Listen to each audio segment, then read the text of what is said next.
మీ business ఏదైనా మీ ఊర్లో promotion చేయాలంటే అది సుమన్ టీవీతోనే సాధ్యం. ఇప్పుడే సంప్రదించండి.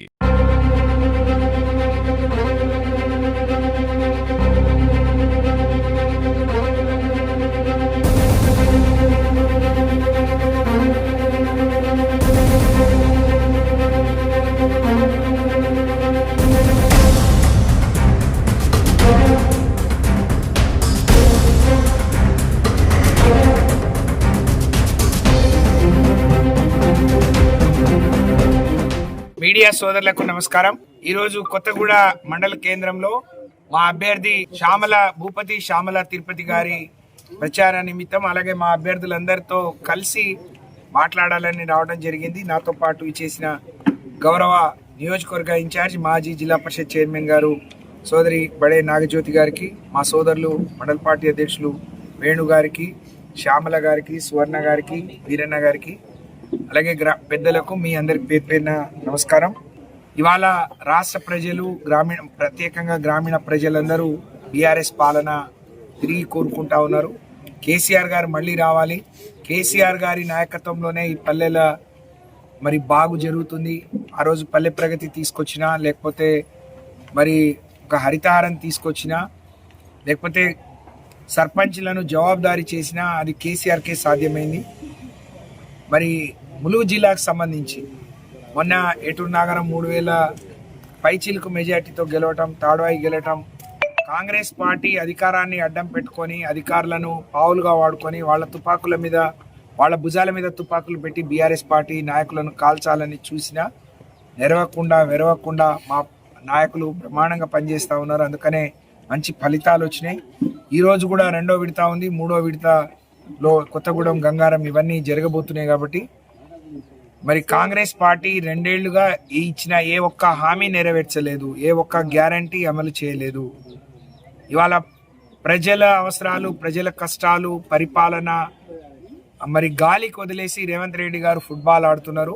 తెలంగాణ ప్రజానీకం కూడా, పల్లె ప్రజానీకం కూడా రేవంత్ రెడ్డితో, కాంగ్రెస్తో ఫుట్బాల్ ఆడే రోజు దగ్గరలో ఉంది. ఇవాళ సగం సినిమా అయిపోయింది, ఇంటర్వ్యూలు అయిపోయింది. మరి కాంగ్రెస్ పార్టీ ఏం చేయలేదు. మరి తిరిగి వచ్చేది బీఆర్ఎస్, కేసీఆర్ అనే మొదటి విడతల్లోనే ఆ ఫలితాలు చూపించాయి. ఇవాళ ఇంకా బ్రహ్మాండంగా ఉండబోతున్నాయి. వచ్చే 3వ విడతలో కూడా మెజార్టీ గ్రామాలని బీఆర్ఎస్ పార్టీ అభ్యర్థులు గెలవబోతున్నారు. కాంగ్రెస్ పార్టీ ఇచ్చిన హామీలు మరి ఆ రోజు 2000 సరిపోవు, 4000 ఇస్తా అన్నారు. ప్రతి 18 ఏళ్ళు నిండిన మహిళలకు 2500 ఇస్తా అన్నారు. కానీ ఏ ఒక్క హామీ నెరవేరలేదు. మరి ములుగుకు సంబంధించి ఈ ములుగు జిల్లాను, వెనుకబడిన జిల్లా, ఎక్కువ ఆదివాసీలు ఉండే జిల్లాను కేసీఆర్ గారి మరి చలువతో, కేసీఆర్ ఆశీర్వాదంతో మరి జిల్లా ఏర్పాటు చేసుకున్న ఈ జిల్లాను అన్ని రకాలుగా అభివృద్ధి చేసింది కేసీఆర్ గారు, బీఆర్ఎస్ పార్టీ. ఇవాళ ఇక్కడ కలెక్టరేట్ వచ్చినా, ఎస్పీ ఆఫీస్ వచ్చినా, మరి ట్రైబల్ యూనివర్సిటీ వచ్చి దానికి 350 ఎకరాలు కొనియాలన్నా, లేకపోతే ఒక మెడికల్ కాలేజ్, నర్సింగ్ కాలేజ్, లేకపోతే అనేక అభివృద్ధి కార్యక్రమాలు, అనేక గూడాలు, తండాలు గ్రామ పంచాయతీలు అయినాయన్నా, లేకపోతే ఏటూరు నాగారం లాంటి మరి వెనుకబడిన ప్రాంతం డివిజన్ కేంద్రం అయిందన్నా, లేకపోతే ఇవాళ కొత్తగూడెం నుంచి గంగారం ఏర్పడ్డా, ములుగు నుంచి మల్లంపల్లి ఏర్పడ్డా, ఏటూరు నాగారం నుంచి కన్నయ్యగూడెం ఏర్పడ్డా కేసీఆర్ ప్రేమతోనే. కానీ పంచాయతీరాజ్ శాఖ మంత్రిగా ఉన్న సీతక్క గారు ఇక్కడ అభివృద్ధి, ఇక్కడ కావాల్సినవి పక్కన పెట్టి బీఆర్ఎస్ పార్టీని టార్గెట్ చేసుకొని, మరి కేసీఆర్ కుటుంబాన్ని టార్గెట్ చేసుకొని మాట్లాడుతూ ఉంటుంది. అలాగే ఇక్కడ మా కార్యకర్తల్ని భయపెట్టడానికి మరి చేసే ప్రయత్నం, నువ్వు అభివృద్ధి చేసే కార్యక్రమం మీద దృష్టి పెట్టమని నేను ఆమెకు హితవు చెప్తా ఉన్నాను. మరి పంచాయతీరాజ్ శాఖ మంత్రిగా ఉన్న సీతక్క గారు ఈ నియోజకవర్గానికి ఏమైనా తీసుకొచ్చిందంటే మేడారం అభివృద్ధి అన్నారు. కానీ వాళ్ళ కమిషన్ల కోసం పంచాయతీ పెట్టుకొని మరి ఇప్పుడు ఉరికి పనులు వెనకబడుతున్నాయి, తొందరగా చేయండి అని సమీక్షిస్తున్నారు. మొదలుపెట్టిన రోజేమో నా జన్మ ధన్యమైపోయింది అని చెప్పి మాట్లాడింది, తెల్లారేమో కమిషన్ల కోసం కొట్లాడింది. బీఆర్ఎస్ పార్టీ పేదవాళ్ల కండగా, ప్రాంతాల కండగా మరి పనిచేసింది. ఈ ములుగును ఆదర్శంగా తీసుకొని ఒక కళ్యాణ లక్ష్మి వచ్చింది. ఈ ములుగు జిల్లాను చేసింది కేసీఆర్. ములుగు జిల్లాలోని మూల పల్లెలకు 3 ఫేజ్ కరెంట్ వచ్చినా, మా మా ఆదివాసీ బిడ్డలకు, లంబాడి బిడ్డలకు 6% ఉన్న రిజర్వేషన్ 10% అయినా, దాదాపు 85,000 ఎకరాలను రైతులు పోడు పట్టాలు ఇచ్చినా మేం చేసినాం.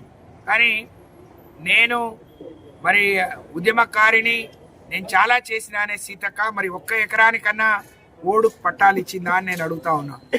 లేకపోతే ఇవాళ ఓడు చేసుకుని అక్కడక్కడ ఇంకా చేసుకొని పట్టాలు రాని వాళ్ళు కష్టాలు పడుతుంటే ఫారెస్ట్ అధికారులను పంపించి వాళ్ళని వెనక్కి పంపిస్తూ ఉన్నారు. ఇవాళ ఆపరేషన్ కగార్ మీద మేము మాట్లాడినప్పుడు మరి అనేక సార్లు మాట్లాడినాం. మరి తప్పు చేసి మరి హత్య చేసిన ఖైదీకి ఉరి శిక్ష చేసే ముందు కూడా తన కోరికేందో అడుగుతారు. కానీ ప్రజల కోసం ఉద్యమం చేసే నక్సలైట్లను మాత్రం పిట్టల్ని కాల్చినట్టు కాల్చేస్తున్నారు. ఆపరేషన్ కగార్ పేరుతోని లొంగిపోమంటున్నారు. మరి మన కళ్ళ ముందే రాష్ట్ర స్థాయి నాయకులు మరి అనేక మంది చనిపోయారు. వాళ్ళు ఉద్యమం చేయడం ఒకప్పుడు సిద్ధాంతాల కోసం వాటి కోసం చేసిన వాళ్ళు మనం చాలా ఆదర్శంగా చూసినాం. కానీ వాళ్ళ కేంద్ర ప్రభుత్వం మరి వాళ్లను రోజు రోజు ఏరేస్తుంది, ఎవరు లేకుండా చేయాలని చూస్తుంది. మరి నేను పెద్ద నక్సలైట్ లీడర్ అని చెప్పే సీతక్క ఒక్కరోజు కూడా వాళ్ళ గురించి ఎందుకు మాట్లాడలేదో మాకు అర్థం కావట్లేదు. అంటే తనకు అవకాశం వస్తే, పదవి వస్తే పేదవాళ్ళు కనపడరు, సామాన్యులు కనపడరు, నియోజకవర్గం కనపడదు. తను మొదటి రోజు అన్నది నేను రోజు వచ్చి ములుగులోనే స్టే చేస్తా అని. కానీ మేం చేసిన కార్యక్రమాలకే మరి రిబ్బన్లు కట్ చేసుకుంటూ అవే ప్రారంభోత్సవాలు, అవే శంకుస్థాపనలు చేస్తున్నారు. కానీ కొత్తగా నాకు తెలిసి ఈ నియోజకవర్గానికి వచ్చిన నిధులంటూ ఏమీ లేవు. నేను ఇచ్చిన రోడ్లనే ఆ రోజు మొదలు పెట్టని రోడ్లన్నీ కూడా క్యాన్సిల్ చేసి తిరిగి వాటికి శంకుస్థాపనలు చేసింది. కానీ అదనంగా పెద్దగా వచ్చిందని నేను అనుకోవట్లేదు.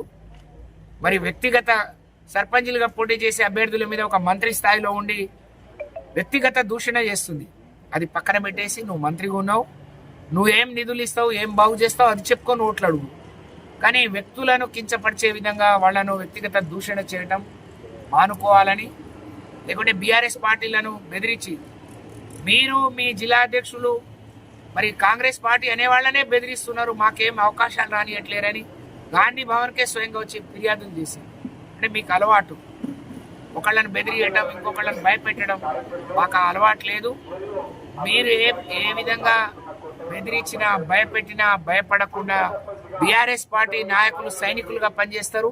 రెట్టింపు ఉత్సాహంతో రేపు జరగబోయే గ్రామ పంచాయతీ ఎన్నికల్లో బీఆర్ఎస్ పార్టీ బలపరుస్తున్న అభ్యర్థులను మంచి మెజార్టీతో గెలిపించుకోబోతున్నామని చెప్పి సందర్భంగా తెలియజేస్తాము.